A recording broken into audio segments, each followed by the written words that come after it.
Веќе неколку месеци жителите на улицата Косовска во Штип живеат во мрак, страв и ризик од повреди и кражби. Немаат светло, а единствениот столб е ризично навален и нестабилен. Нивниот проблем во овој период велат дека кулминира, а решението не знаат каде да го најдат, бидејќи досега биле на многу места. И сега, дали потребно е овај еден мал проблем да настане некој голем проблем, да падне, да скапе некој глава на некој или такво, и колку кражби се случуваат туку овој дел ноќе, тоа што да ви кажувам, темница не се види.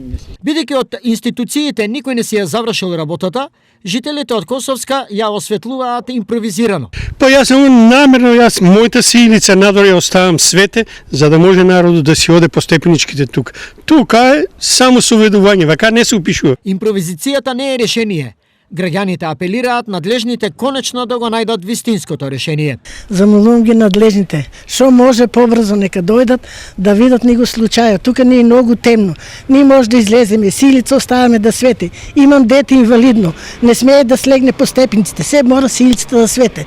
И страшно е многу тука. На вратата застане, секаков народ мине тука, стране. И затоа мора се силица да ни свети тука. Во врска со овој проблем, а по реакција на телевизија Стар, јавното предпријатие Стипион повторно денеска испрати екипа која констатира: проблемот е евидентен, но и покрај нашата цврста намера тој да биде решен, јавното предпријатие Стипион констатира дека во случајов не е надлежен бидејќи столбот е во сопственост на ЕВН. Стои во реакцијата на јавното предпријатие Стипион.